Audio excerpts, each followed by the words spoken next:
gotta get an update on those 2 complaints, man. Good evening, everyone.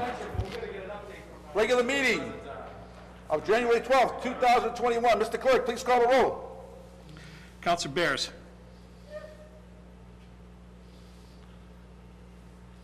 I see Counselor Bears. I didn't hear Counselor Bears. Counselor Bears is present. He's muted, but he's present. He's indicated he's present. Counselor Falco. Present. Vice President Knight. Present. Counselor Marks. Present. Counselor Morell. Counselor Morell is present. We appear to be having some audio issues, but Counselor Morell is present. Counselor Scarpelli. Present. President Caraviello. Present. Please rise and salute the flag. I pledge allegiance to the flag. United States of America, to the republic for which it stands, one nation, under God, indivisible, with liberty and justice for all. No signal. We are, They're off. Everybody's off. okay. We're going to meeting. Pursuant to Governor Baker's March 12, 2020 order suspending certain provisions of the open meeting law, Chapter 38, Section 18, and the Governor's March 15, 2020 order imposing strict limitation on the number of people that may gather in one place. This meeting of the Medford City Council will be conducted via remote participation to the greatest extent possible. Specific information and general guidelines for remote participation by members of the public and/or parties with a right and/or requirement to attend this meeting can be found on the City of Medford website at www.medford.org. For this meeting, members of the public who wish to listen or watch live may do so by accessing the meeting contained in the link herein. No person in attendance or members of the public will be permitted, but every effort will be made to ensure that the public can accurately access the proceedings in real time via technological means. In the event that we are unable to do so, despite best efforts, we will post on the City of Medford or the Media Community Media's website an audio or video recording, transcript, or other comprehensive record of the proceedings as soon as possible after the meeting. Okay. Motions, orders, and resolutions. 21013, offered by Councilor Morell, be it resolved that the City Council requests an update from the administration on any engagement with the City of Somerville regarding traffic mitigation and potential parking issues relative to proposed marijuana dispensary in Ball Square. Councilor Morell. Okay.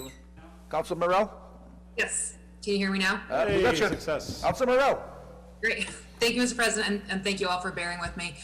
So this is a pretty straightforward resolution. As has come to the attention of many of us, there is a marijuana dispensary seeking to locate in the Ball Square neighborhood in Somerville, which, that is for the City of Somerville to work out. But of course, Ball Square is densely populated, and part of it lies in the City of Medford. And there's also increasing interest in the area in general due to the expected Green Line extension station that's going to be there. So I want to thank Jim Silva from Smarto and many other things for doing a great job leading some fact-finding information on the plans for the dispensary and any plans they have for parking and traffic mitigation plans. And I know Todd Blake, the city traffic engineer, has also been looped in. But I do know that some of these parking plans reference parking lots that are on the City of Medford, in the City of Medford. And again, regardless of the size of the parking lot, the size of the dispensary, it is going to, if approved, increase traffic in this area in Medford. So I'm just seeking that the administration provide an update to the council as far as any work that has been done, to be in touch with the City of Somerville administration and see if there's any kind of updates on the mitigation plans and anything that we can advocate for on our side. So I move approval, and I don't know if the Chief of Staff has anything he can, I see him on the call, I don't know if he has anything he can add at this time, but I move approval. Mr. President. The motion by Councilor Morell. Mr. President. Councilor Scarpelli. Thank you. I did, after reading this resolution, I did contact representatives from Somerville, talk to the director of OCD, and it was very enlightening. Right now, the only parking that is relegated to these dispensaries are only on-street parking. So there really isn't any designated parking, and they don't feel the need that there will be for the fact that they look like they'll be having 9 host agreements. 9. So they're looking at, their philosophy is the dispensaries are going to be looked at as a neighborhood package store in the same sense that residents will have the opportunity to visit. It's a small mom-and-pop type establishments they're looking at that's economically empowered for local residents, mom-and-pop storefront, and spread out throughout their community. They really, the big piece is that you're looking out probably about 6 months minimal before they start seeing these shops open. So I think we have some time, but from what I gather, there isn't much input on parking lots or anything like that. They expect that it will not be, they do not envision what happened in Brookline with the overcrowding and the neighboring areas being over impacted, but it's something that they were very open for future discussions with the council, making sure that they take the residents of South Medford and keeping them informed if they do see some changes. And I really appreciate them answering a lot of questions for me. I think that because it is a worry if you're looking at what happened in Brookline when that first opened, and you know what it brings to that neighborhood. And then again, the biggest solution to this is let's open our recreational shops here in Medford, and our residents will be hopefully going to do their business in our districts, in the districts that we relegated for business. So again, I thank them and hope that helps any resident in South Medford that has some questions with their concerns. So thank you, Mr. President. Thank you, Councilor Scarpelli. Any further discussion? On the motion by Councilor Morel, seconded by? Seconded by Councilor Falco. Mr. Clerk, please call the roll.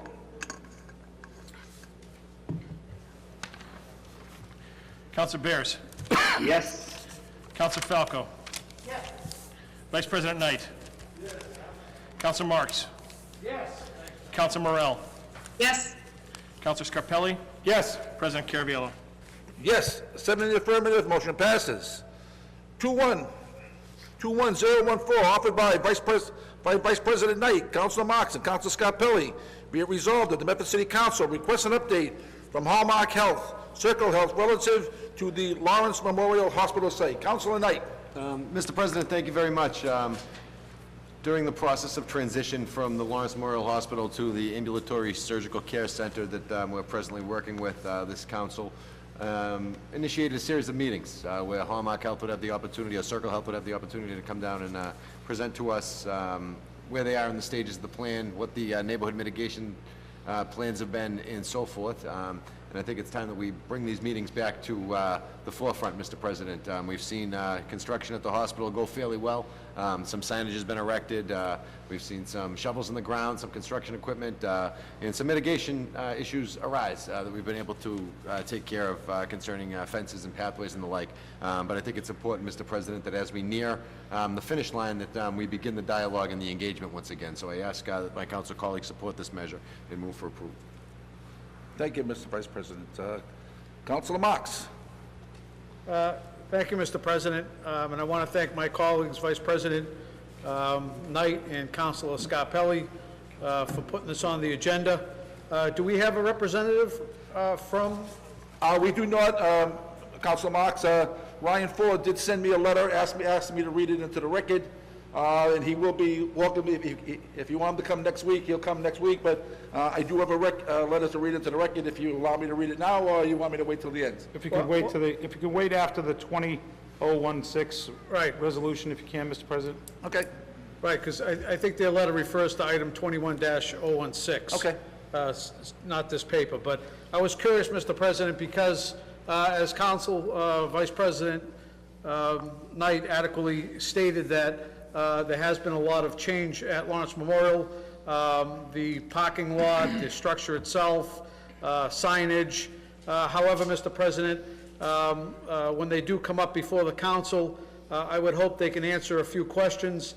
I received 2 calls from Community Advisory Group members, which is the CAG group, and that was established to get direct abutters and area residents to give input to the hospital during this entire process.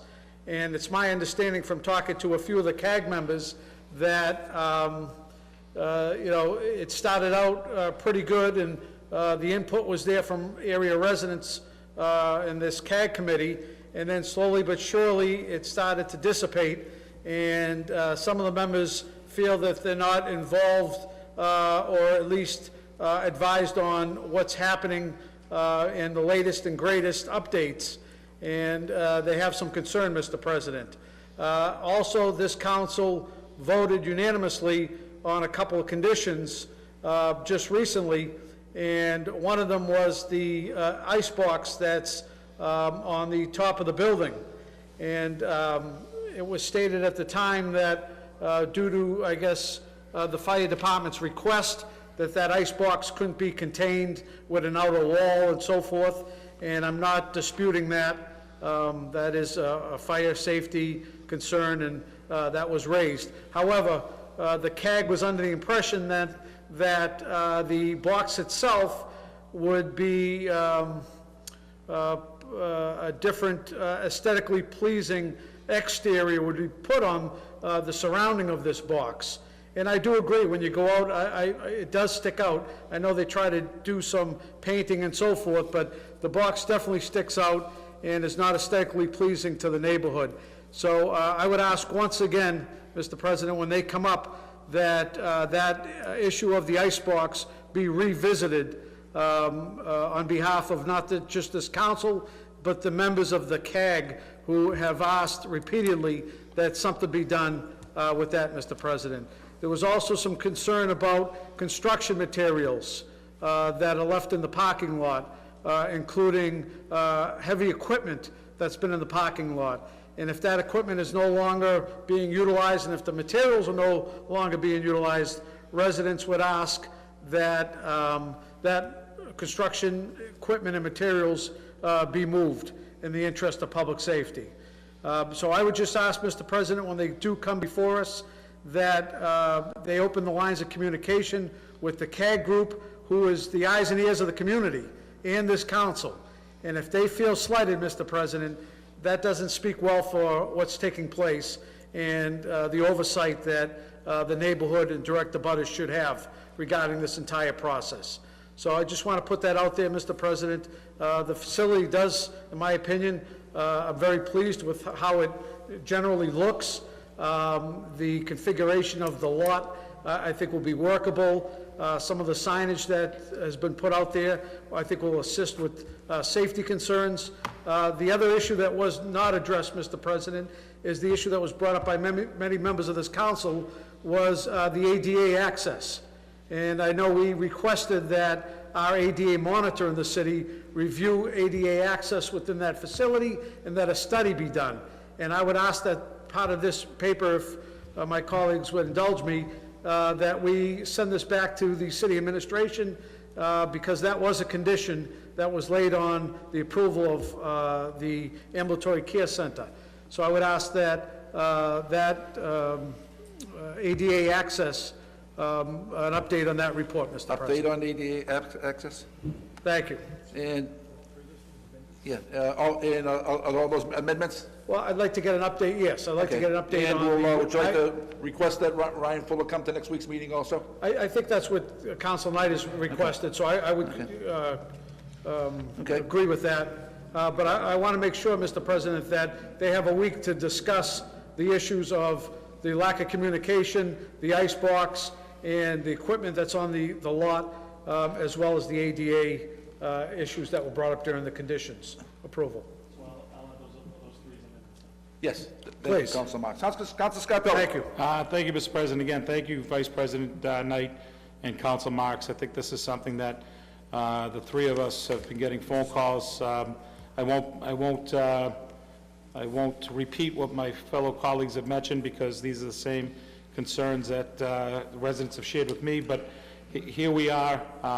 We started a little slow, and then we rallied around the community and with the leadership team, and it really picked up. The transparency was there, the big word, and everybody was involved, and here we are on the 1 foot line and ready to close up, and here we go with another, some more concerns, and I think this is, you know, your first impressions are important, but you also want to make sure that the last taste is something that's just as important, because that's the final product that's left in the neighbor's lap. So I think it's important that we follow through with these initiatives and resolutions and these amendments that were put through, and I hope that, and I think they will, they've been very responsible with that the organization comes back with their team with some good results for next week's meeting. So thank you, Mr. President.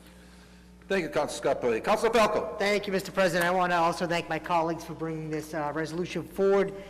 This is a project, like Councilor Scarpelli said, it started off a little bit rough, but I think once we got going and we had a ton of community involvement, and that was the key, we all worked together, and we had meetings every month with the hospital, and it is long overdue that we do have a meeting with them as well to bring us up to date on everything that's going on, the timelines on various pieces of this project, because, you know, there is most of it's done, but there's still more work that needs to be done. And the neighbors should be notified with regard to those timelines, and the hospital should be available to answer any questions that the members of the community and the neighbors have. So if my colleagues, council colleagues wouldn't mind, if I could amend this also to if we could have a robocall go out to the residents in that neighborhood. I believe that's what we did in the past, Clerk Hurtubise. We should be consistent. We always invited the residents to this meeting, and there was tons of resident participation, especially when we had residents here in the chambers. But they should be, people should be, you know, notified of this meeting. Like we were saying, we haven't heard from the hospital in a while, and residents should be there to ask questions with regard to the progress of this particular project. And if I may offer a B paper as well, if we could get some sort of an update from this group with regard to the Malden Hospital as well. I'm sorry, I didn't get that. Malden Hospital. If we could get an update with regard to the Malden Hospital as well. Okay, yep, And I'd offer that as a B paper. on a B paper. Second, Mr. President. Okay. Councilor Bears, did you want to speak? Just I'm seconding Councilor Falco's B paper. Okay, so, on the motion by Vice President Knight, as amended by Councilor Marks, and is also amended by Councilor Falco, and we have a B paper by Councilor Falco. So we're going to vote on the B paper first. So on the B paper, as proposed by Councilor Falco, seconded by Councilor Bears. Mr. Clerk, please call the roll. On the B paper, Councilor Bears. Yes. Councilor Falco. Yes. Vice President Knight. Yes. Councilor Marks. Yes. Councilor Morell. Yes. Councilor Scarpelli. Yes. President Caraviallo. Yes, 7-0, motion passes. On the original paper, offered by Vice President Knight, as amended by Councilor Marks and Councilor Falco, seconded by Councilor Falco. Mr. Clerk, please call the roll. On the main paper as amended, Councilor Bears. Yes. Councilor Falco. Yes. Vice President Knight. Yes. Councilor Marks. Yes. Councilor Morell. Yes. Councilor Scarpelli. Yes. President Caraviallo. Yes, 7 in the affirmative, motion passes. I will reach out to Ryan Fuller tomorrow and request that he be at the meeting with all the information requested here. Thank you. 21015, offered by Council Marks. Be it resolved that the City Council receive an update on the most recent site visit and council recommendations at Fulton Spring Road and Murray Hill Road neighborhood regarding speeding and cut-through traffic, as well as pedestrian safety. Councilor Marks. Thank you, Mr. President. Paper 20-625 was offered by myself several weeks back.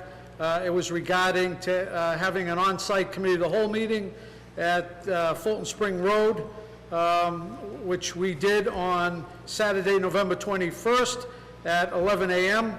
Every member of the council was present, along with the mayor, DPW commissioner, and traffic commissioner, the traffic engineer and the city engineer, as well as a number of residents, Mr. President. And there were a number of issues discussed. The council offered a number of recommendations be sent to the Traffic Commission and the city administration, of which some were done pretty quickly. There was striping done at some of the intersections. Just recently, at the top of Vista Ave, where there was concern about a rotary at the top of Vista Ave, that was highlighted by some markings and signage. So there was some positive moves made from this meeting that we had. However, Mr. President, there was also a recommendation made by myself that we reconvene 2 weeks after the November 21st meeting. And we have yet to meet. I understand it was Christmas and New Year's, and it was a very difficult time to get together. However, I wanted to make sure that we did not drop the ball on this, and that's why I'm offering it tonight, that we find out where we stand on a number of the recommendations that were made, Mr. President. One in particular, which residents keep calling me on, is the fact that one of the recommendations that was made was put forth by myself and offered by myself and a resident, Mr. Bailey. We asked, and it was approved by this council, that we erect limit access signs at Fells Ave, Murray Hill Road, Fulton Spring Road, Terrace Road, and Grover Road in the morning and afternoon peak hours in both directions. And that was a key point, Mr. President. It was great that we were able to put some signage up and we were able to paint some markings and some crosswalks. However, the issue that I'm hearing still from residents is the speeding cut-through traffic. If you were to rate it on a scale of 1 to 10, to me, that issue is the 10. That is the most important issue that I'm hearing from residents in the area, that the speeding cut-through traffic is of utmost concern. So I ask once again, Mr. President, and this was voted unanimously by the Medford City Council at that Committee of the Whole on the 21st, that once again, we direct this back to the city and to the Traffic Commission, requesting that resident-only limit access signs be placed at Fells Ave, Murray Hill Road, Fulton Spring Road, Terrace Road, and Grover Road, in the interest of public safety during peak morning and afternoon hours in both directions. This is not a first. This has been done in many sections of the community. Enforcement is very important as well. You can put up all the signage, but it's important that we also ask that increased enforcement coupled with these signs take place in that area to help ease concerns.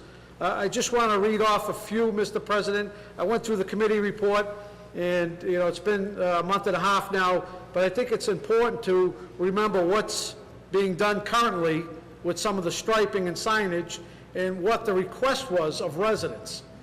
And because all too often we bring things up and they get forgotten about. And I want to make sure that this council, and I know we will, stay on top of this. So speeding and consistent police presence with cut-through traffic was a concern that was raised over and over again according to the committee report. That we suppress certain streets from the Waze app. And I believe it was mentioned by the traffic engineer Todd Blake, that they only do it regarding construction purposes. And I'd like to get more involved and see what we can do, because this is clearly not a construction purpose. This is a public safety purpose. And I think that would trump construction work, with Waze. So I'm not quite sure why public safety would take a back seat. So I think we need that looked at again. Difficulty getting out of the driveways. I think if we are able to stop this cut-through traffic, I think that'll solve some of the concerns with residents getting out of their driveway. I don't have to tell Councilor Falco about that. He deals with it on a daily basis. The radar feedback signs installed in the neighborhood, the residents were looking for additional radar feedback signs. As I mentioned, more police presence, concerns on parking on the sidewalks, and that still takes place up in many sections of the city, in particular in the Heights, because of some of the narrow streets and so forth. There's a lot of sidewalk parking, which poses a concern for residents that may have to go into the street, and that's a public safety concern, Mr. President. Stop signs at Rockland Road and Fells Ave. I know there were a number of residents there that were pushing that, Mr. President. And the confusion about the rotary at the top of Vista Ave, from what I hear, has now been somewhat resolved with additional markings and a sign that was put at that rotary to better define the area. And I want to thank the DPW and Todd Blake for moving forward on that. So I would hope, Mr. President, that this council stays on top of this issue and that we receive, through my motion tonight, requesting that the Traffic Commission and the city administration look at the limited access signs on the roads that I mentioned already, that we stay on top of this very important issue. Councilor Marks, is that an amendment for those signs? It is, Mr. President. Thank you. Mr. Clerk, do you have that? Councilor Falco. Thank you, President Caraviallo. Thank you, Councilor Marks, for bringing this resolution forward. This is before, when President Caraviallo and I were going back and forth with regard to issues or meetings that need to be scheduled in January. I sent him a list of meetings that kind of were related to last year, and I said, this, in one of these, actually, this was part of the email that I sent to President Caraviallo saying, we need to make sure we stay on top of this and schedule meetings. So I would hope that that's going to be coming up soon. As someone who lives in that neighborhood, have noticed they have made some improvements. There has been some striping that has been done, signs that have been added, but of course there's more work to be done. So it'll be interesting to get an update from the administration with regard to short-term and long-term solutions, what's been done, what needs to be done. And if I could amend this as well to that we have a reverse 911 go out to the residents, the same residents basically that we sent the reverse 911 to when we had the original committee of the whole meeting back in November. That meeting was well attended. It was nice to actually have that many residents there and talking about the traffic and the issues that are happening in that neighborhood. And I know we promised them that we would follow up.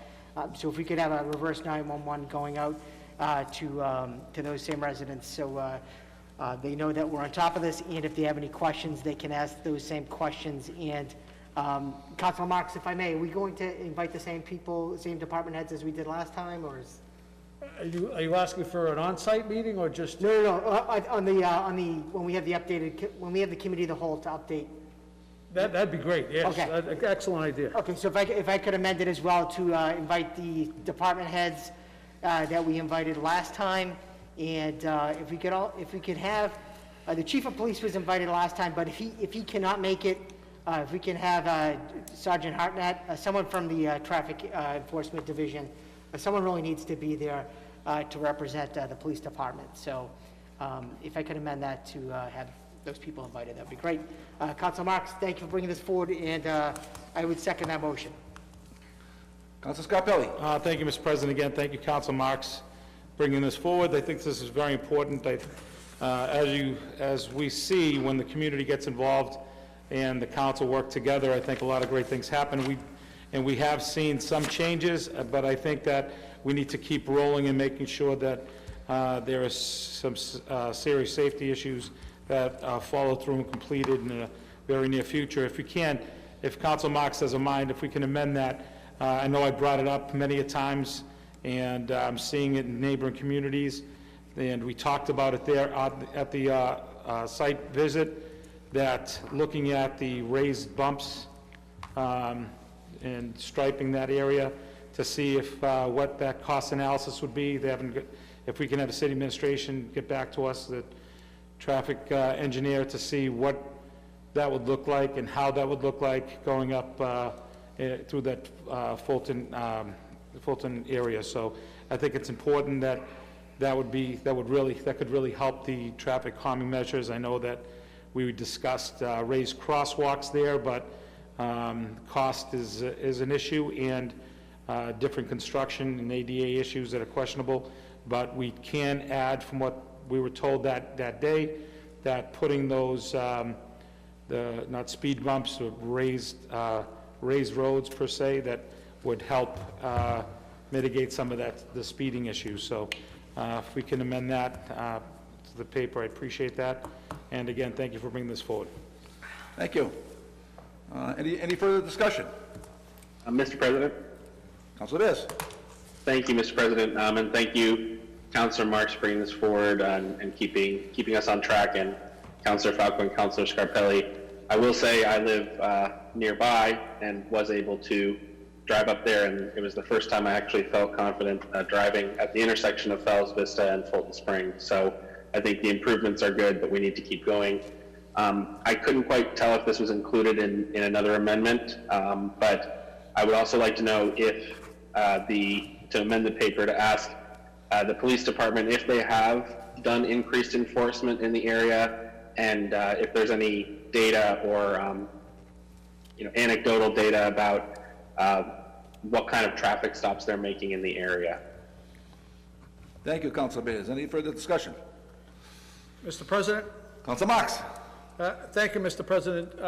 While we have this meeting that I appreciate Councilor Falco calling for, also, and I brought this up in the past, 240 Salem Street, the building, apartment building that was put up there, there were several promises made to area residents that live on Everett and corners Everett and Salem regarding curbing on the street, sidewalk, and so forth. And I think it's important, Mr. President, that these promises, when they met with the neighborhood, when the development met back some year and a half ago and promised X, Y, and Z, that we follow through, Mr. President. So I would ask that 240 Salem Street be added to the conversations when we discuss these other issues as well.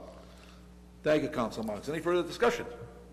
On the motion by Councilor Marks, as amended by Councilor Marks, as amended by Councilor Falco, as amended by Councilor Scarpelli, and again amended by Councilor Bears, and again amended by Councilor Marks. Seconded by Councilor Falco. Mr. Clerk, please call the roll. Councilor Bears. Yes. Councilor Falco. Yes. Vice President Knight. Yes. Councilor Marks. Yes. Councilor Morell. Yes. Councilor Scarpelli. Yes. President Caraviallo. Yes, 7 in the affirmative, motion passes. 21016, offered by Councilor Marks and Councilor Scarpelli, be it resolved that the most recent signage posted on Governors Ave, Lawrence Road, and Forest Street be discussed. Councilor Marks. Thank you, Mr. President, and I want to thank my council colleague, Councilor Scarpelli, for co-authoring this resolution. We both received, and I'm sure members of the council also received, a number of phone calls over the last week and a half with a number of new signs that have been popping up on Lawrence Road, Governors Ave, and Forest Street. Many residents saw some spray painting on the sidewalks to indicate maybe some utility work or possible signage going up, but they were never notified or didn't know what was going to happen in front of their homes. Just recently, Mr. President, the city, in conjunction with Lawrence Memorial Hospital, entered into an agreement based on a traffic study that was done by Lawrence Memorial Hospital, and also a traffic study that was done by the City of Medford regarding traffic calming initiatives with the new ambulatory care center that's going at the Lawrence Memorial Hospital. so some additional signage was recommended, which I support 1,000%. I just want to let that be known. Some of the signs that went up, in particular, these radar traffic signs that went up, didn't make any sense, the placement of the signs. The one on Lawrence Road, which was coming around the bend from Forest Street, was about maybe 200 feet into Lawrence Road, right before a speed hump. It just made zero sense, Mr. President. And after a few phone calls, I know Councilor Scarpelli, and I'm sure other members of the council made some phone calls to the traffic engineer, Todd Blake, and had a discussion with the mayor. They looked into the 4 signs that were put up at the recommendation of this traffic study, but the Lawrence Memorial hired a vendor that put these signs up. Come to find out, all 4 signs were put in the wrong space, in the wrong area, some not even remotely close to where they should have been placed. Needless to say, right away, I have to say, the city got on top of it, and they reached out to Lawrence, and Lawrence reached out to their vendor, and these signs were moved within a matter of a day or two. And I want to thank them for that, Mr. President. In addition to the additional signage, residents were concerned about the number of signs, the excessive number of signs on the roads in their particular neighborhood, turning some areas, some stretches, into what would look like Route 1, that many signs. So I went down to Lawrence Road, the stretch from Forest Street to Governor's Ave, and I counted a total on both sides, a total of, in that small stretch, it's probably 500 to 600 feet from Forest to Governor's Ave on Lawrence Road. I counted 14 signs. It's, you know, some signs are needed, they're necessary, but there were some signs that were excessive. I think to have 2 signs notifying residents on each side, or drivers on each side of the street, that there's a speed hump, I think is excessive. And there's not one on Winthrop Street for the speed hump, 2 signs notifying. It just seems excessive, Mr. President. There's some outdated signage that still exists regarding a school that we used to have at the top of the Fulton School. Not the Fulton School, on the top of Governor's... Forest Park, at the top of Governor's Ave. There's still signage on Lawrence Road for crossing students. And you can tell these signs are from the 60s and 70s. And there's no crosswalk there anymore. There's just signs. And we received the correspondence from the city that DPW just recently removed some of this excessive signage that's around, Mr. President. And I ask that they keep on removing some of the excessive signage around the community that's not needed. Sometimes when you have a plethora of signs, you might as well not put up any at all, because one after another is going to do nothing to reduce speed, to make people aware of what's going to happen, to make crossing safer. It's going to do absolutely nothing, Mr. President. It's just going to be a blur of signage, and I think that's what we're seeing in certain stretches. So again, I want to thank Councilor Scarpelli, I know he has a lot to say on this too, for putting this on, and I want to thank the city administration and Lawrence Memorial Hospital for their quick action on this. Thank you, Councilor Marks. If I can be approved, Councilor Scarpelli, I'd like to read into a record a letter from the Lawrence Memorial Hospital. Dear President Caraviello, we are writing in response to an agenda item that was brought to our attention on January 12th of the Medford City Council meeting. Item 21016 calls to the attention of 4 speed feedback signs placed on Governor's Ave, Lawrence Road, near the Lawrence Memorial Hospital campus. As part of the speed reduction efforts developed in coordination with the Medford Traffic Commission, these 4 signs were inadvertently installed in the wrong location due to a miscommunication with the subcontractor. Upon hearing the signs were installed in the wrong locations, we worked to rectify the situation. The 4 signs were reinstalled in the locations previously approved by the City of Medford on January 11th. We are sending a notice to our email distribution notifying them of the error and the correction. We apologize for any inconvenience this may have caused.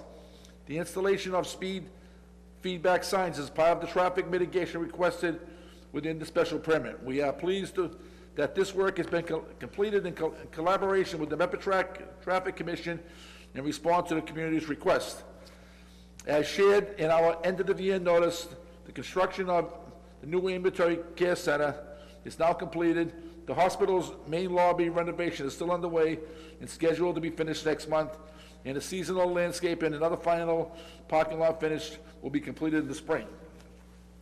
Currently, our efforts and resources are focused on the present COVID-19 surge, but we look forward to providing regular updates at future council meetings and continue to engage our community advisory group. Respectfully, Ryan Fuller, Vice President, Strategy and Business Planning, Melrose Wakefield Healthcare. I just want to read that into the record. Council Scarpelli. Thank you, Mr. President. Thanks for reading that in the record. Again, thank you, Council Marks. I won't be redundant, but again, these are the phone calls we were getting. I believe there was some feedback to the constituents that this is something that the council voted for. The council requested these signs to be put in. That was the furthest from the truth. And I think that once we talked to the city administration, once our traffic engineers and everybody got involved, I think you saw some drastic changes. I think that the biggest concern is you're taking the look of a very quaint, historical neighborhood and really changing it to the point where it looked more urban with all these signs. And I think that was one of the concerns. And Council Marks hits a nail on the head when it looked like Route 1 in a sense.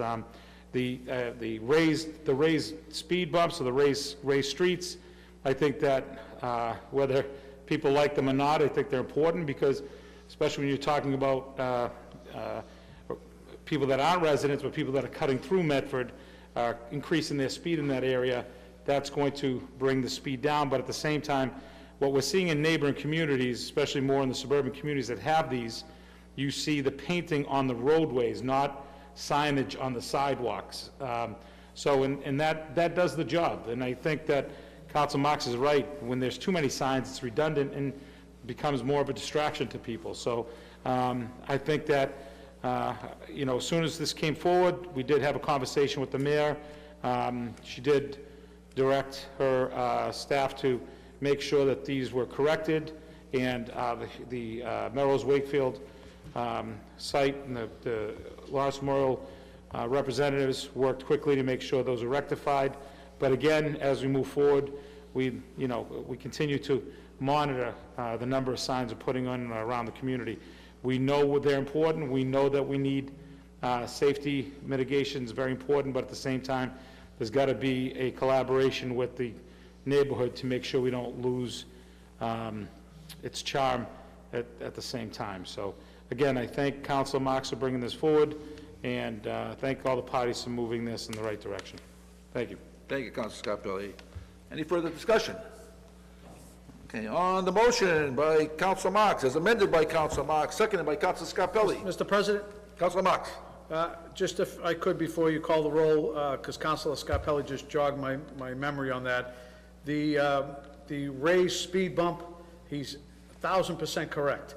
It blends in with the street. It's actually hot top. Right. And it's such a slight raise, and I'm sure it's done according to whatever the engineering specs are, but it's very difficult. I know there's signage indicating there's a speed hump, but it's very difficult to know that it's there. And the intent is not to sneak up on people and say, ha-ha, we got you on a speed hump. It's to let people know that it's there so they can slow down. And after standing out there for a good 15 to 20 minutes, when I was walking with one of the residents, we didn't see many tail lights, brake lights. Everyone was just going right over it like it didn't exist, to be honest with you.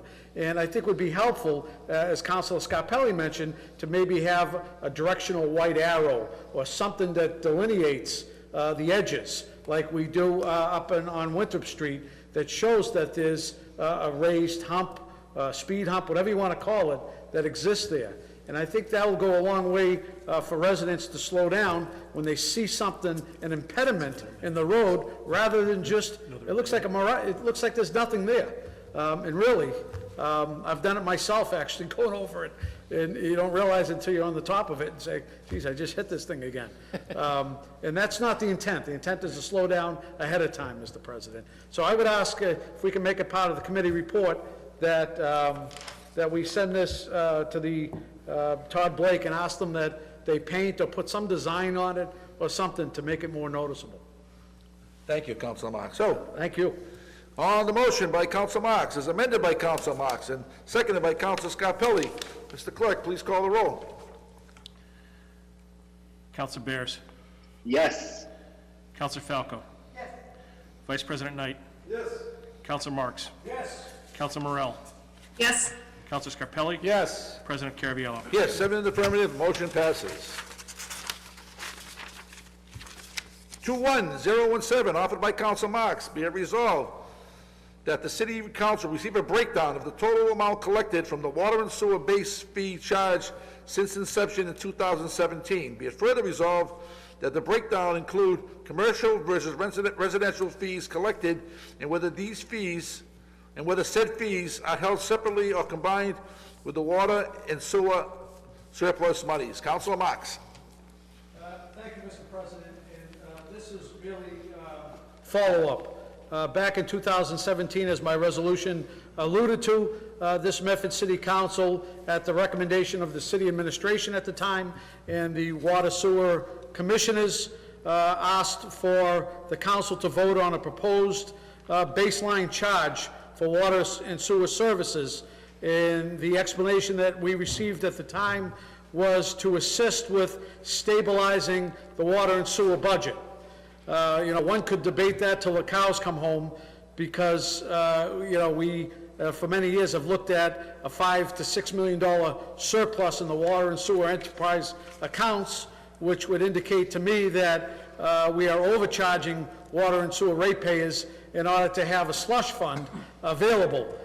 So that the issue of stabilizing the budget, you know, could be debated. However, Mr. President, the base rate at the time, which was implemented, was based on your meter size, and most residential homeowners have the same meter size. It's the size water pipe that's coming into your home that indicates the $8.61 base rate that you pay. Commercial would have a larger water pipe coming in, and they would pay a higher rate. So the vast majority of residents were paying the $8.61. The charge was a bi-monthly charge. So if you do the math, the $8.61 times 6 would bring you to an annual $51.66 that this base rate was charging residents. I still have not yet to receive any answer other than stabilizing a budget, what residents get for this additional tax. I would call it a tax.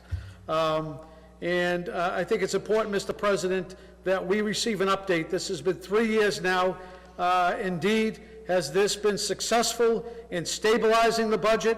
If so, I'd like that explained to me by the city administration, by the finance director, the water and sewer commissioners, and also the questions that were asked, Mr. President, about a breakdown of where the funds go. I believe it's very vital. If the funds are commingled with the water and sewer enterprise account money, we should know that. If not, if they're held in a separate account, is that account used to offset projects that are happening in the community, leak detection, I&I, and a breakdown by commercial versus residential fees that are collected. And I think that about covers it, Mr. President. Tonight we have a very distinguished Medford resident that would like to speak on this, a former colleague of ours who served on this council with distinction for 3 decades, over 3 decades, is here tonight to speak on this, Mr. President. So I had asked that my former colleague, Councilor Penta, be able to speak on this, Mr. President. Thank you, Councilor Marks. Oh, no, I'm good, thank you, Bob. No, I'm good, thanks. Good evening, former Councilor Penta. Name and address for the record, please. Do you have to leave the mask on, or can I take it off? If you could leave it on, it'd be appreciated. Say it again? If you could leave it on, it would be appreciated. Okay. Thank you, Council Marks. I appreciate it. I don't know if you can hear me, if it makes it any clearer.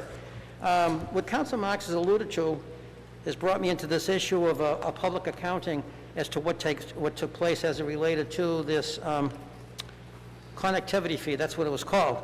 So it was implemented in August of 2017, and for the last 3 years, it has brought in excess of $3 million to the city of Medford. And having that at $3 million and not knowing how and what it's been used for, and if it was going to be an adjunct to the water and sewer system here in the city of Medford, then so be it. We always get in advance from the MWRA their projected assessment as to where the city would be, what the city is going to be charged for water and sewer charges. And that is built into your annual budget each and every year. And each and every year since then, the projection that this could be possibly used for a deficit has never happened because we're still dealing with a surplus. So I think what Council Marks is alluding to is the fact that, you know, if you've collected $3 million, what have you used it for, number one? What do you have projected for its use? What is the cost for it? And more importantly, if it is separate from water and sewer, so be it. As we know that you can't take the money from water and sewer because that's considered to be retained earnings. And the only way you can get through retained earnings is to the Department of Revenue to get a waiver, and 90% of the time that they will give it to you. But this is something that has led me, after the resolution went on, if you can just bear with me, to other things that unfortunately the council and the public have not been apprised of and brought forward. This base fee charge at a minimum of $51.66 annually, that's on the house side. I don't know what the commercial side would be. But if in fact it's bringing in approximately $1 million a year, so be it. So if you look at your most recent tax bill here in the city of Medford, which is for the third quarter, they implemented a new system with a new vendor. And the new vendor has really got this bill basically messed up. It's going to be changed because they made a big mistake on it, especially when it gets to the tax itself and it talks about your CPA tax. But if you think about what's going on, and if you think about the taxes here that are going on here in the city of Medford, what can we do to some degree to help the Medford taxpayer as to what's going on and everything that's going on? So what I would like to just introduce to you is something for you to think about. When you look at your water and sewer tax... Excuse me, Councilor Penta, if you could hold on a second, we get a little glitch here.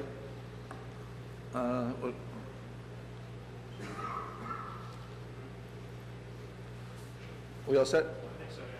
Thank you. I'm sorry. Okay, if you can look at your water and sewer bill, and if you can look at your tax bill, I'd like to introduce something for the council to entertain. It's called a deadline discount program.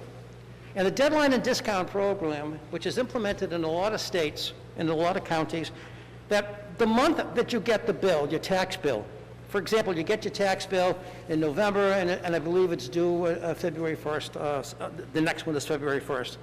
But if you pay it in the month that you receive it, there's a 4% discount on your bill. The next month, which would be January, there would be a 3% discount. And the city in itself would be getting its money quicker, and at the same time, the taxpayer would be getting a break as it relates to that. Same thing as it relates to your water and sewer bill. If you get your water and sewer bill, it's usually 6 or 7 weeks out before you pay it, and the month that you get it, or the month before, you get a 4% discount if you pay for it ahead of time. It's a thought, but it does work, because it gets the city money quicker before you get it quicker. Pinellas County in Florida, one of many counties, have implemented that, and they've shown a marketable increase, Another thing, Mr. President, when we talk about the city's unfunded liability, for which this council, I can go back to 2014, Resolution 214-725, it was offered by myself. And that particular resolution asked that on an annual basis, the city of Medford take out of its free cash a minimum of $500,000 toward then the unfunded liability of $29 million. I have no idea what the unfunded liability is, and I don't think this council has any idea of what the balance is and how much each and every year has been taken out of the budget for the purposes of getting to that unfunded liability, which has to be paid by 2029. Another thing for which the taxpayers and the council should be aware of, waste management. And I don't know if you guys are aware of it, but in March of 2014, then Mayor McGlynn signed an extension, a 3-year extension to the waste management contract in the city of Medford. And that 3-year extension went as follows. For the first year, the city of Medford would get $300,000 in cash. The second year, they would get $100,000 more. That's $400,000 from 2014 going forward. But the catch to the whole thing was as follows. The amendment was, if you remember correctly, for those who did serve back then, recycling was an issue here in the city of Medford. And at that point in time, when the contract was signed, we were at 11%. At some point in time, the city worked itself up to a 29% inventory of recycling. But as a result of the city signing off on a 3-year extension, what took place there was that the city of Medford allowed Waste Management to increase our cost of recycling on an annual basis projected at $85 per ton.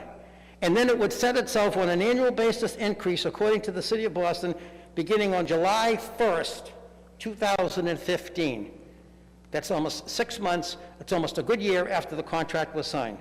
And as a result of that, each and every year, the city of Medford has been being charged more for recycling than they had been according to the original agreement. So for $300,000, $400,000 that the city got paid up front, the cost in recycling has gone forward. And once this contract ends in the year 2023, all the recycling bins that the people have in this city will come under the control of the city of Medford. They'll own it and not Waste Management. Another thing that I believe, Mr. President, needs to really be discussed is the CPA. Once again, taxpayers on an annual basis are at a cost of approximately $103, according to your household, and the value of your home. Now, the CPA, as we all know, the 5 years are up. Anytime after 5 years, according to the law as it's written, that question can go back on the ballot. And I would strongly suggest that this council put that question back on the ballot, because when it was first elected in 2015, 1,200 people did not vote on the question because it was on the back side of the ballot, and they didn't know that the question was there to be asked. $103, think about that, annually for CPA. Then you think about the $51 in the connectivity fee, and you put that together with maybe the discounts on paying for your taxes, it would be a great help to the city of Medford and to the taxpayers. Also, Mr. President, cable cost. Our cable bills for the residents of this community keep going up each and every year. They just went up again. But they also have a 5% franchise fee in that cable bill. You folks have not got an update on what that increase has brought to the city of Medford and where that money has gone, at least for the last 4 or 5 years. And I know that's something that Councilor Marks had brought up before. Then we get to the parking issues, Mr. President. Mr. President, Councilor Morell. just point of information, I thought we were addressing an agenda item on water and sewer fees, so I'm a little lost right now. This presented itself, Mr. President, onto other issues which could be beneficial to the taxpayers, and it would be a public accounting so people could become aware of it. Councilor Penta? Yes. If you could just stick to the water and sewer, if you'd like to speak later on public participation, these other issues, you're more than happy to do that. Well, we're almost done. Do you mind if I can just figure it out? Because it's unfortunate. You know something? You're supposed to seize the moment as the moment is. And we're talking about the people of our community, what they have to pay. Also, at the same time, if we can offer them a benefit, and at the same time, the city gets a benefit. It's a matter of being creative and looking at what you have. Parking information. You, Mr. President, you have asked on numerous occasions for a report on how many tickets have been issued, how many have been abated, how much money has been collected, and how much has been given to the city of Medford. Excuse me, none of you can do that because it's never been presented. And what about the $50,000 that was supposed to go to each and every square here in the city of Medford? It's not there. The accounting for the squares hasn't come under any control as to what we're doing. And lastly, Mr. President, if we all remember at the inaugural, we were told that seniors in this city would not have to pay any more to park in the city of Medford. That still hasn't come to fruition. That's unfair, because you can't make a promise like that and not keep it, because that's what people look at, what your responsibilities are. I say this tonight, Mr. President, as I told you before. Taxes pay for what makes this city run. And at the same time, the city has a responsibility back. But if it can be a two-hand, shaking hands compromise, why not? Discounts to your water and sewer bill, discount to your cable bills, finding out where that money went, And let's get back to the original thing. The connectivity fee that was supposed to be helpful here to the city of Medford, you've never had a report where it's going, how much it's brought in, what projects, if anything, and how much it's going to cost. And why should that be considered an adjunct to the Water and Sewer Commission money, when in fact, if you can't project your budget in the future, like you're supposed to, and you get your water and sewer estimate ahead of time from the MWRA, we should not be thinking about a deficit, when again, you're just taking more money from the taxpayer without giving them the reason why you took it. Be more than happy to answer any questions, but I would hope that one of you, someone, either get into the idea of showing and having some kind of a discount in advance for people who pay their taxes and for people who pay their water and sewer bills. It's out there, it's been a proven fact, and it does work. And it'd be a great handshake between taxpayers and the city. Thank you, Councilor Penta. Any More than further happy to discussion? answer any questions. I'm all set, thank you. Okay, on the motion by... Mr. President? Councilor Marks. Thank you, Mr. President. I want to thank my colleague, Councilor Penta, for his presentation tonight. The resolution was regarding the base fee charge, but I think Councilor Penta brings up some very interesting points, Mr. President, regarding these additional charges. And it's not just one item, it's a number of items that exist within our community. And at some point, I think as a council, when we're talking about people not being able to afford their rent or their mortgage, and people living from paycheck to paycheck, and a pandemic, I think we have to look at everything that may be available to help relieve the taxpayers of this community. And he brings up some very valid points. Since I've been on the council, I've offered at least 3 resolutions to do away with the acts of 1982. I don't know if my colleagues, I haven't done it in a number of years now because it kind of fell on deaf ears for a period of time. But the acts of 1982, the city council voted by home rule petition to allow the city to get up to 5% of a franchise fee on the cable bills. That's the highest you can get. And I'm not opposed to using franchise fees to run the operation of community access, the educational channel, the government channel. However, out of the 5%, only 2% of the money goes to operate those 3 channels. 3%, because of this act of 1982, goes back into the city coffers, and it's nothing more than another hidden tax in this community, Mr. President. And that 3% is about $360,000 a year that goes back into the city coffers. Some would say, that's great, the money's going back into the city coffers. Others would say, you know what, that's not what this money was intended. The purpose was to run local access, local cable, community access, governmental channel, and not to fund the city budget, Mr. President. So Councilor Penta brings up, that's just one issue, a number of issues that I think we as a council need to take a look at and address in these tough times. And they're not going to get better quickly. And any way we can save the ratepayers some additional funds, I think we need to look at it, Mr. President. Thank you. On the motion by Councilor Marks, seconded by Councilor Falco. Mr. Clerk, please call the roll. Mr. President, before you call the roll, one quick thing as a notation on the tax bills that come out, you'll notice it says police, fire, and library. It says 10, 25, 30, whatever it might be. Whoever checks that, when those bills come out every quarter, I would think it would be informative to have next to each one of those items how much money has been donated so far, because that would give either an incentive or not for somebody to make a contribution. Thank you. One of the councilors wants to make that amendment. I move to make that amendment, Mr. President. Okay, Councilor Scarpelli, would you like to make an amendment? No, on the motion by Councilor Marks, as amended by Councilor Scarpelli, seconded by Councilor Falco. Mr. President, Councilor Bears, could that be a B paper, since it's a different topic than the water and sewer? if you'd like it to be a B paper, that's fine. Thank you. That on your tax bill, you get the little checkbox there for like library and whatever, you can donate money to, if you know, for certain things there. That'd be, we get some type of update of where we are with money that's come in on that? No, on the bill itself, On the bill? okay? Under each item, it'll tell you, they can put in parentheses, that would designate how much money. Okay. It's an update. That's a B paper. So on the B paper, offered by Councilor Scarpelli, seconded by Councilor Falco. Mr. Clerk, please call the roll. Oh, sorry, Councilor Falco.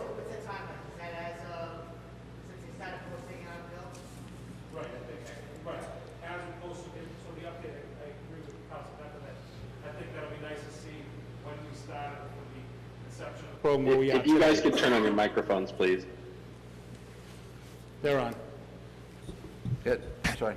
Okay, so if you can, I think that Council Falco brings up a good point. I think it's from the inception to present. Right. Just to get an update to where we were. I think it's important to see, the taxpayer should see where that money's going from the beginning all the way to the present time, so thank you. Thank you. No, on the motion by Councilor Scarpelli, seconded by Councilor Falco. Mr. Clerk, please call the roll. This is on the B paper. On the B paper. Counselor Bears. Yes. Counselor Falco. Yes. Vice President Knight. Yes. Counselor Marks. Yes. Counselor Morell. Yes. Counselor Scarpelli. Yes. President Caraviallo. Yes, 7 in the affirmative, B paper passes. On the original motion, offered by Councilor Marks. Second. Seconded by Councilor Knight. Mr. Clerk, please call the roll. Counselor Bears. Yes. Counselor Falco. Yes. Vice President Knight. Yes.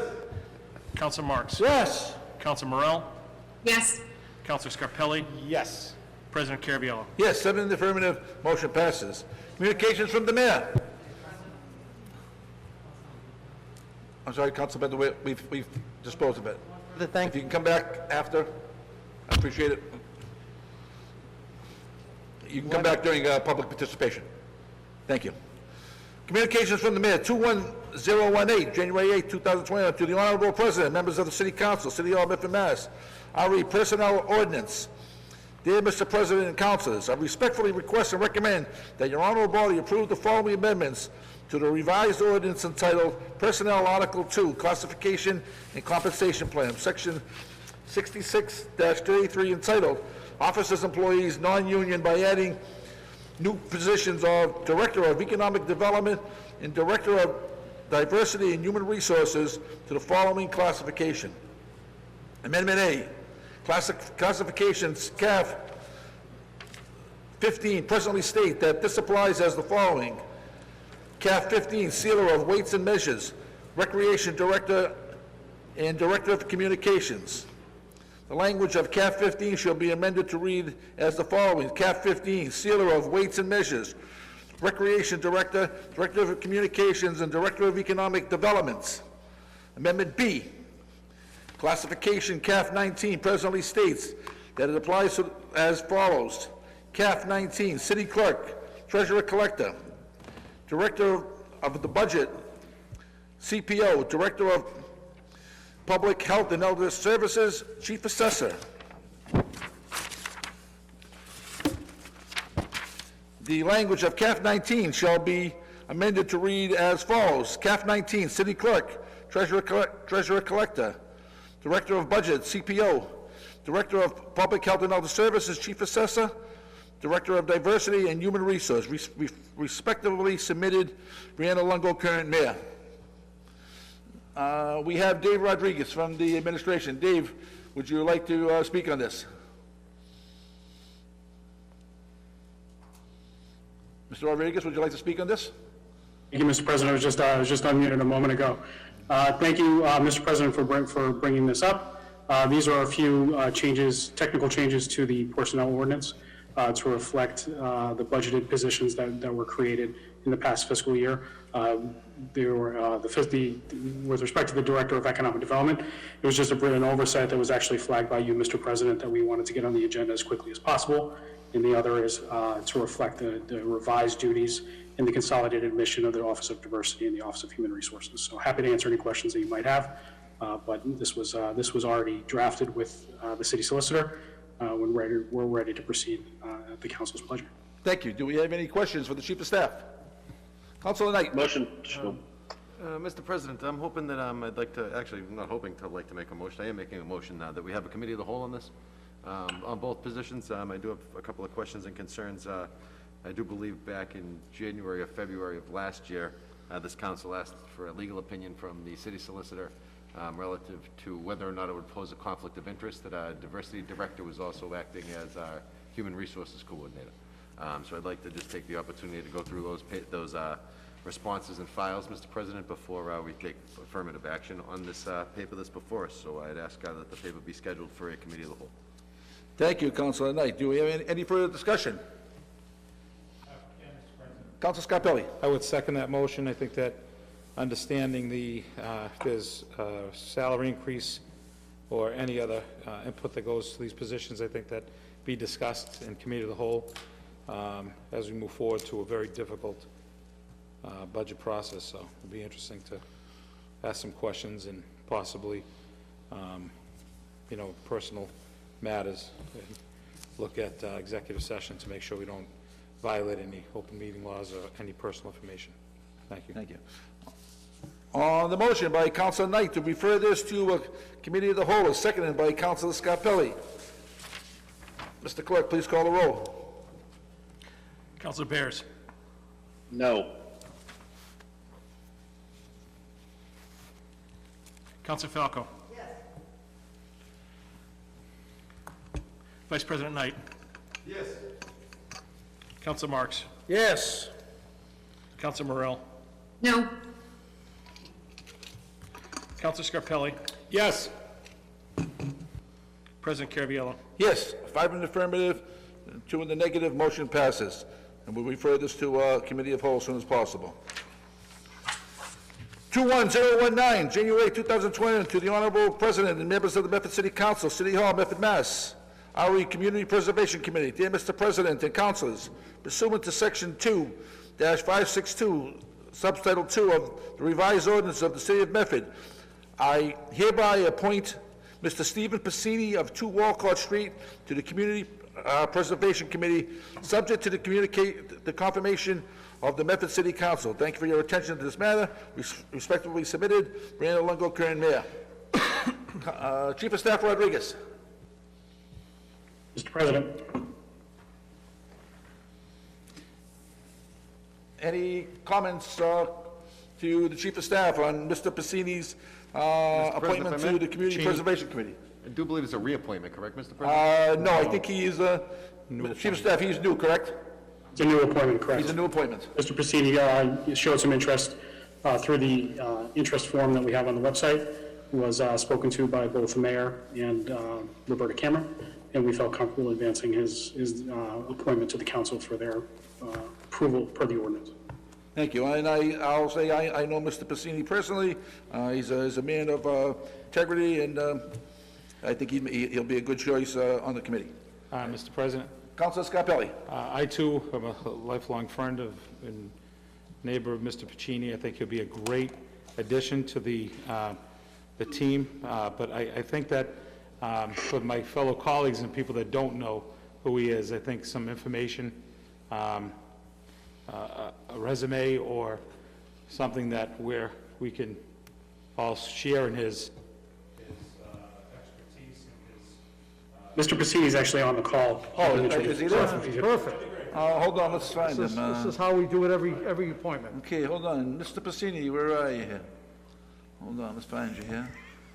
I don't, let me see.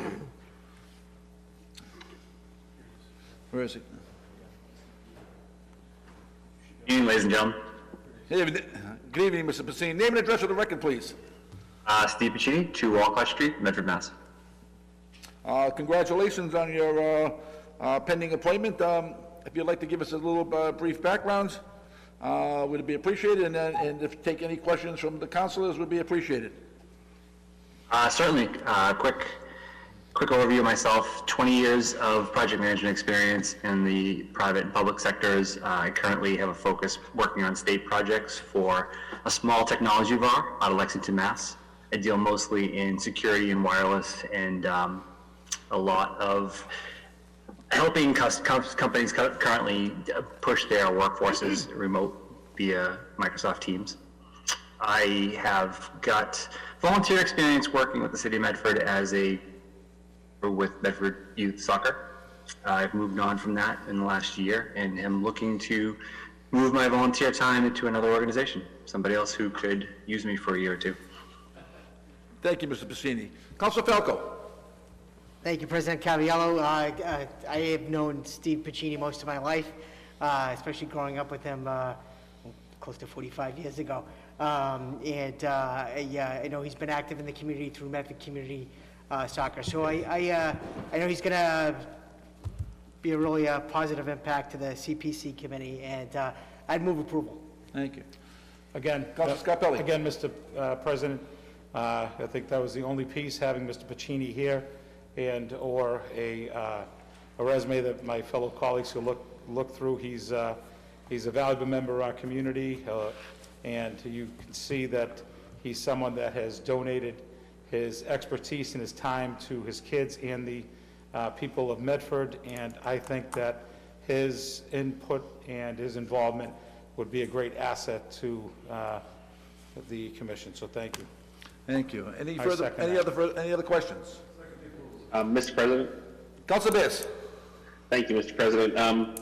Through the President, Mr. Pacini, just wondering what got you interested in the Community Preservation Committee, and what would you look forward to doing as part of the committee?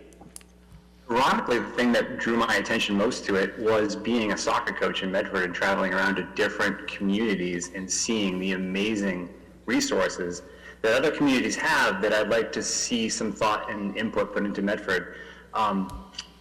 Being a soccer coach, going to see places, going to see the facilities that you see in Everett and Waltham and Belmont and Chelmsford, I came back with some thoughts and some energy, and I kind of look around at our biggest facility here for Medford Youth Soccer prior to my son turning 14 was Playside Park, and some of the things we could do there that aren't being done today.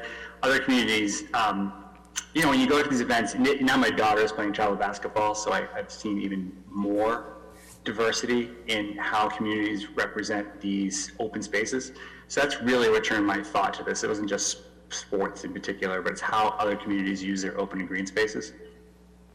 Awesome. Yeah, thank you. I think, that's one of the major charges of the CPC. So glad to have someone on board who is thinking about how we can make our great open spaces even better for our residents. So thanks for answering my question.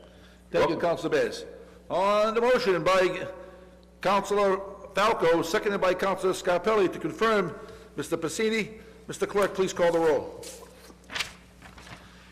Councilor Bears? Yes. Councilor Falco? Yes. Vice President Knight? Yes. Councilor Marks? Yes. Councilor Morell? Yes. Councilor Scarpelli? Yes. President Caraviallo? Yes, 7 in the affirmative, motion passes. Congratulations, Steve. Glad to have you on board. Thank you, everyone. Look forward to helping everybody out. Thank you. However I can. Good luck. Congratulations.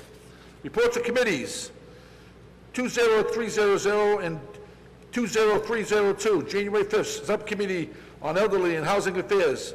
The subcommittee chairman is Councilor Bears. Councilor Bears, would you like to give a report? Yes, thank you, Mr. President. Thank you to my colleagues, Councilor Caraviallo, Councilor Marks, for meeting last week in Subcommittee on Elderly and Housing Affairs. We were discussing papers 20-300 and 20-302. The first paper looks at some housing stability options that we can take as a city, the Housing Stability Task Force being one of the main ones discussed. And 20-302 is a motion I filed to request that the mayor implement an eviction moratorium in the community. We had a robust discussion between the councilors and also members of the administration and members of the public. We kind of set up some follow-up steps. Solicitor Scanlon was not able to be with us that evening, so I am reaching out to her to see the progress on a draft ordinance around a housing stability task force. The mayor and the Office of Community Development said that they would send some data regarding housing stability calls to the subcommittee, and we agreed that we would meet again 2 weeks from January 5th, so sometime next week, to discuss all of those updates, as well as updates from the mayor's office on the eviction moratorium in further detail. And just today we received subcommittee appointments. President Caraviallo now being the president, is being replaced by Councilor Falco. So I'm going to be reaching out to that new subcommittee to schedule a meeting next week to follow up on those topics that we discussed. Thank you, Councilor Bears. On the motion by Councilor Bears, seconded by Councilor Knight. Mr. Clerk, please call the roll. Councilor Bears. Yes. Councilor Falco. Yes. Vice President Knight. Yes. Councilor Marks. Yes. Councilor Morell. Yes. Councilor Scarpelli. Yes. President Caraviallo. Yes, 7 in the affirmative. Motion passes. Public participation. Do we have any public participation? Good evening. Name and address for the record, please. Summit Road. Mr. President, I want to go back to something that I had said earlier. I would like the council to entertain what they call a deadline and discount program. This would relate itself to your water bills and also to your taxes. And as I said before, it is well practiced in some states and some cities and towns where on the month that you receive, for example, your tax bill, if you pay it that month, you get a 4% discount. If you pay it the next month before the bill is due, you get a 3% discount. Or you wait till the very last day and pay it like a lot of people do. Same thing with the water bills. The water bills doesn't have as much of a leeway time between the tax bills when they come in, but in the month that you receive the bill, it's usually halfway through the month. If you pay it that month, it's a 4% discount. I think it works well because it's a handshake between the cities and the taxpayers. And if the taxpayer is looking for a little bit of a break, there it is right there. If you pay your bill ahead of time, you get a discount, and at the same time, the city gets its money to use at a quicker rate for whatever purpose it has. I think it works, I think it makes sense, and there's no loss to either side. I think it's a benefit to either side, and at the same time, what you're doing is you're telling the taxpayers, you're basically thinking out for them the best way you can, and you're thinking out for the city the best way you can, because you're giving us the money quicker than we would have gotten if we had to wait almost 8 weeks for you to pay your tax bill. So I would hope someone on the council would entertain it, present it before a committee of the whole for the purposes of discussing it and moving forward with it. It works. It works in other cities. It works in other states and other cities and towns. And as I told you earlier, it's just a way of saying to the taxpayers, you know, we're hearing what you're saying. Everybody's got these problems today. You know, we want to help you out. And the second thing on the citizen participation, I just don't understand why seniors have to pay that once a year $25 tax to park in the city when we were told in January inauguration that the seniors would be able to park for nothing in the city of Medford. That still hasn't happened yet. I don't know why. It's a promise that should have been kept, that needs to be kept, and it's just, once again, I don't know. I don't know how the city's operating lately, but all I can tell you is this. You've got to look for in creative ways to keep the people's interest and at the same time to keep your own interest. And what I presented here tonight, I think, is a pretty good handshake with the taxpayers and with the city of Medford as well, Mr. President. Be more than happy. You know, it's you know, when we talk about money here in the city of Medford, you talk about how the city is going to function. And the city can only function when the taxpayers are willing to pay. And sometimes people become delinquent in paying, and if they become delinquent, they can't pay it because they don't have it. And if those people that do have it want to, you know, relinquish some of their money quicker and get a discount for doing it, it helps the city because they get the money quicker. And the last thing I want to say, Mr. President, I think it really needs to entertain itself that the CPA, which is now 5 years has come and gone, should be looked at about presenting itself on the ballot this November coming in 2021 for the purposes of whether you're going to use it again and re-up it and what have you, because that's what the law says. I'm not advocating for it or against it. What I'm advocating is that the 5 years are up, the sunset legislation is now in effect, and if you don't do nothing, it's just going to stay there. 1,200 people in 2015 did not vote on that question because it was on the opposite side of the ballot. They weren't aware it was there. So we really have no idea whether it would have passed or it didn't pass. This time, I think it would be incumbent if the question goes on the ballot, it's there, and the taxpayers make their decision. That's what it's about, the taxpayers' use of their money. Be more than happy to answer any questions. Thank you, Councilor Penta. Thank you. Okay, Mr. President? Councilor Marks. Thank you, Mr. President. I am curious about the deadline discount program that Councilor Penter mentioned. I would not be opposed to putting it on the agenda for next week, where we can't vote on anything tonight, where this was just presented, and asking next week that the finance director do some due diligence and let us know how this program would work, if indeed it would work in this community, and if we'd be able to provide the same services, if a certain number of people took advantage of this discount program, and I think any information regarding it would be helpful, Mr. President. Thank you, Councilman Marks. I know in the past, many years ago, we looked at tax amnesty, we looked at a number of ways, creative ways of generating additional revenue, and this may be a creative way if it works for our community. If it doesn't work, then we don't entertain it, but it's worth looking into. Thank you. Okay, if Mr. President. Council Marks, if you put that on the agenda, I will make sure that Alicia... I would ask that, where it's brought up by a resident, that it appear on next week's agenda. If you're going to present it? I will be the sponsor. Okay, I would ask that that's we fine. put on the agenda. Councilor Bears? Just if we could we also invite the city solicitor? I know former Councilor Penta mentioned some programs, but they were out-of-state programs, so I just want to make sure that, you know, we even have the legal authority to do something like this in Massachusetts compared to, you know, Florida or other states. Thank you. So we will invite the city solicitor and Alicia Nunley to give some input on Councilor Marks's motion next week. Mr. President? Thank you. If you could, yes, that it should be discussed, a very general resolution, that it be discussed. Mr. President, relative to Council Bears' comment, doesn't make any difference whether it's in-state or out-of-state. It's how a city set its tax rate and how it makes its collections. It's, all I'm making reference to the fact that it works in other states. It's out there. I believe there's a few cities and towns in Massachusetts. It's not my call. It's only an offering to be made. And if it works, as Council Marks has alluded to, how can it not work if you're getting your money quicker and you're having a discount paying it ahead of time? That's all I'm saying. Thank you. All right, records. Mr. Clerk, do you have any papers in your... I do not. Okay, we have no, the clerk has no papers. Records. The table of records of December 22, 2020 were passed to Councilor Marks. Councilor Marks, how did you find those records? Mr. President, I review the records, find them to be in order, and move approval. Okay, on the motion by Councilor Marks, seconded by Councilor Scarpelli. Mr. Clerk, please call the roll.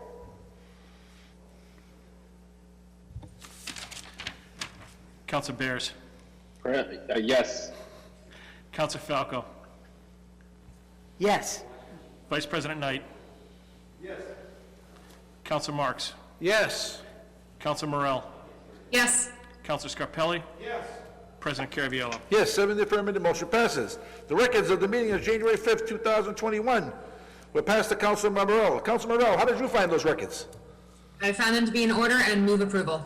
On the motion of Councilor Morell, seconded by Councilor Scarpelli. Mr. Clerk, please call the roll. Councilor Bears. Yes. Councilor Falco. Yes. Vice President Knight. Yes. Councilor Marks. Yes. Councilor Morell. Yes. Councilor Scarpelli. Yes. President Caraviallo. Yes, 7 in the affirmative, motion passes. Motion to adjourn. Mr. President, Councilor Marks, before we you adjourn. call the motion, I just received notice of a condolence, if you would indulge me. Okay. That's the passing. Faye Gertrude Snow, Mr. President. Faye was a longtime Medford resident. She was the First Lady of Medford back some many years ago. She was married to the Honorable James Kirka, who served as Medford's mayor.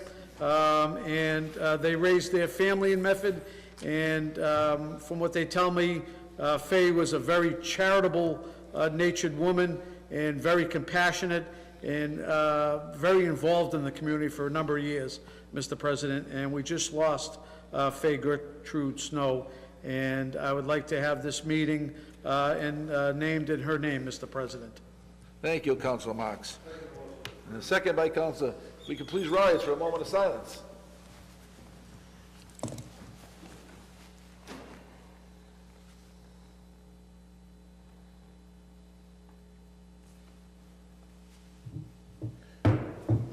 Thank you.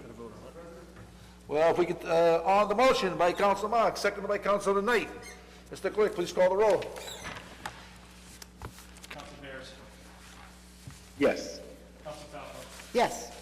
Vice President Knight, Yes. Counsel Marks, Yes. Counsel Morel, Yes. Counsel Scarpelli, Yes. President Carrion. Yes, 7 in the affirmative, motion passes.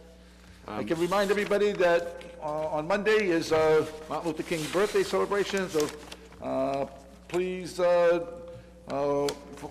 our website to see what type of celebration we will be doing virtually. But thank you. Councilor Knight. Also, Tuesday evening, Mr. President, I do believe is the Traffic Commission meeting relative to South and Main, I'm sorry? relative to South and Main Street. So again, check the city website for more information on how to log on via Zoom for the Traffic Commission meeting relative to South Yes. Street and Main Street. Thank you, Councilor Knight. Motion to adjourn. Motion to adjourn. Motion by Councilor Scarpelli to adjourn, seconded by Councilor Marks. Mr. Clerk, please call the roll. To adjourn, Counsel Bears, Yes. Counsel Falco, Yes. Vice President Knight. Yes. Counsel Marks, Yes. Counsel Morel, Yes. Counsel Scarpelli. Yes. President Caraviallo. Yes, 7 in the affirmative, motion passes. Meeting adjourned.